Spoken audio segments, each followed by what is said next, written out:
না, আমি তো আপনার অনেকদিন পরে চাঁপাইনবাবগঞ্জে এসেছি। এর আগে যখন এসেছিলাম চাঁপাইনবাবগঞ্জে, তখন চাঁপাইনবাবগঞ্জে মূল সমস্যাটাই ছিল আপনার এই মহানন্দার পানির ব্যাপারে।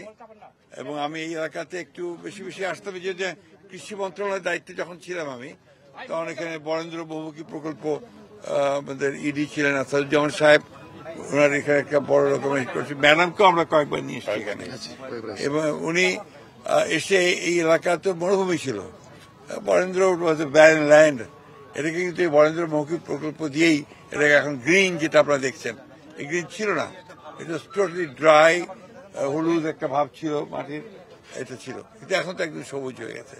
এটা that is because of that project. এটা আসাদুজ্জামান সাহেব এবং বিএনপি সরকারের আমরা এইগুলো কাজগুলো বেশি করা হয়। এখন আমাদের হারুন সাহেব, আমাদের এই এলাকার যিনি কয়েকবার এমপি হয়েছেন, আমাদের শাহজাহান ভাইয়ের সবাই মিলে চেষ্টা করে এই অঞ্চলে আপনার কিন্তু অনেক মেজর ডিসিশনস নিয়েছিলেন, এবং আমাদের গভর্নমেন্টের আমলে এগুলো প্ল্যানিং মিনিস্ট্রির মধ্যে নেওয়া হয়, প্ল্যানিং এর আওতায় নেওয়া হয়। তখন আপনার এই মহানন্দার যে ব্যারেজ আপনারা যে দেখছেন, এটা কত সালে? 2006 সালে ম্যাডাম 2006 সালে উনি ঘোষণা দেন, তারপরে এটা কাজ শুরু হয়। অর্থাৎ এইবার এটা শেষ হয়েছে, এখন ওদের শেষ হয়নি, আর কিছু বাকি শেষ হয়ে গেছে। এটা অলরেডি আমি এক্সিকিউটিভ ইঞ্জিনিয়ার সাহেবের সঙ্গে আলাপ করে যেটা দেখলাম, যে এটাতে আপনার উপকৃত হবে চাঁপাইনবাবগঞ্জের যতগুলো উপজেলা আছে সবগুলো রিজার্ভার থেকে আপনার নিতে পারবে। এটা একটা বড় কাজ হয়েছে। কিন্তু মূল যে সমস্যা থেকে পানি আপনার নওগাঁ পর্যন্ত যাবে, কিন্তু মূল যে সমস্যাটা আছে আর কি, সেটা হচ্ছে যে আমাদের পদ্মার পানির যে শেয়ার, সেটা কিন্তু আমরা পাচ্ছি না। এটা আপনারা সবাই জানেন যে আগামী 2026-এ আমাদের যে চুক্তি আছে, সেই চুক্তিটাও শেষ হবে। আর এই চুক্তি শেষ হলে কি আসবে সেটা আমরা এখন জানি না। সবসময় যেটা সমস্যা হয়েছে যে গঙ্গার পানিকে ফরাক্কাতে আটকে দিয়ে আমাদের কিন্তু গোটা বাংলাদেশের একটা বিরাট উত্তরাঞ্চলের একটা বিরাট অংশ এবং দক্ষিণাঞ্চলের বিরাট অংশকে প্রায় মরুভূমিতে পরিণত করা হয়েছে। ছোট ছোট নদী খাল বিল সব শুকিয়ে গেছে, মানুষের জীবন জীবিকা পুরোপুরিভাবে এখানে আপনার ক্ষতিগ্রস্ত হচ্ছে। এটা বারবার ভারতের সঙ্গে এই বিষয়ে কথা বলার পরেও যখন আপনার কথা হয়েছে, সেটাকে তাদের যে আগ্রহ গুরুত্ব পানি শেয়ারিং এর, সেটা কিন্তু সবসময় দেখা যায়নি। তারপরেও আমাদের সরকার আমলে আপনারা জানেন যে প্রথম শহীদ প্রেসিডেন্ট জিয়াউর রহমান ইন 1977 তিনি প্রথম চুক্তি করেন, এবং তারপরে আমরা কিছু পানি রেগুলার পাই। এরপরে আবার সেখানে বিঘ্ন দেখা দেয়, জয়েন্ট রিভার কমিশনের মিটিং সহজে হয়নি। এগুলো আমাদের জন্য একটা বড় বাধা হয়ে দাঁড়িয়েছে। বাংলাদেশ মূলত একটা নদীমাতৃক দেশ, 3টা নদী প্রধান, পদ্মা, মেঘনা, যমুনা। সেই পদ্মার পানি আটকে দিয়ে আমাদের মানুষের জীবন জীবিকাকে প্রায় বিনষ্ট করে ফেলা হয়েছে। আমরা সেই জন্যই আজকে যে আন্দোলন আজকে এখানে আমাদের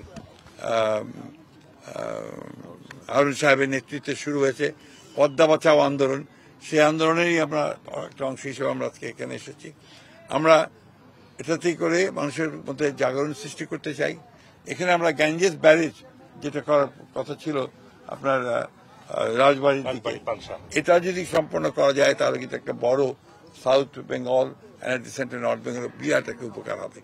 এই কথাগুলোই আমরা মূলত জনগণের সামনে বলতে চাই, জনগণকে আমরা আপনার অ্যাওয়্যার করতে চাই, সচেতন করে তুলতে চাই, এই আন্দোলনটা সারা বিশ্বে ছড়িয়ে দিতে চাই। কারণ এখন যে ক্লাইমেট চেঞ্জের যে ব্যাপারগুলো এসেছে, যার ফলে যে প্রকৃতির যে পরিবর্তন হচ্ছে, এগুলোতে যদি আমরা আমাদের নদীগুলোকে বাঁচাতে না পারি, পরিবেশকে যদি রক্ষা করতে না পারি, তাহলে কিন্তু এই দেশকে টিকিয়ে রাখা আপনার ইকোলজিক্যালি খুব ডিফিকাল্ট হয়ে যাবে। না, সে তো চাইবেই। আপনার এখানে সবচেয়ে বড় জিনিস হচ্ছে যে আমার দেশের স্বার্থ আমাকে দেখতে হবে, প্রত্যেকটা দেশ তার স্বার্থ দেখবে। এখানে আমাদের দায়িত্ব হবে যে সরকারি আসুক, জনগণকে সঙ্গে নিয়ে তারা তাদের সেই দাবিগুলোকে প্রেসার ক্রিয়েট করে আদায় করবেন। তবে নির্বাচিত সরকার না থাকলে সেটা আপনার সেই গুরুত্বটা পায় না, শক্তিটা পায় না। অথবা হাসিনার মতো যদি আপনার জোর করে দখল করে, সেটাও আপনার সম্ভব হয় না।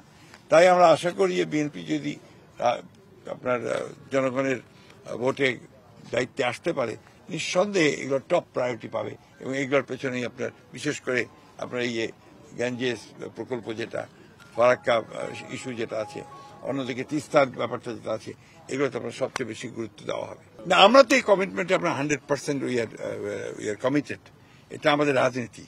আমরা বাংলাদেশে এই ভূ অঞ্চলে যেখানে বাস করি, এখানকার আপনার পুরো পানির হিস্সা, আমাদের সীমান্তে হত্যা এবং আমাদের আপনার ব্যালেন্স অফ ট্রেডের যেটা ঠিক করা, এই জিনিসগুলোকে আমরা খুব বেশি গুরুত্ব দিতে চাই।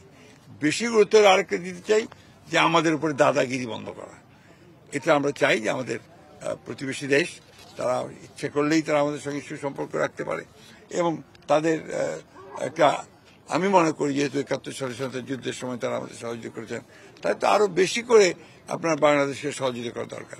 দুর্ভাগ্যজনকভাবে আমরা গত এই সরকারের মোদী সরকারের সময় দেখেছি উল্টো তারা বাংলাদেশের সময় চাপে ফেলেছেন, সব নিয়ে গেছেন, কিন্তু আমাদেরকে বিনিময়ে কিছু দেয়নি। And that was the failure of Awami League government, Hasina government. They could not take anything, তারা কিছু নিতে পারেনি।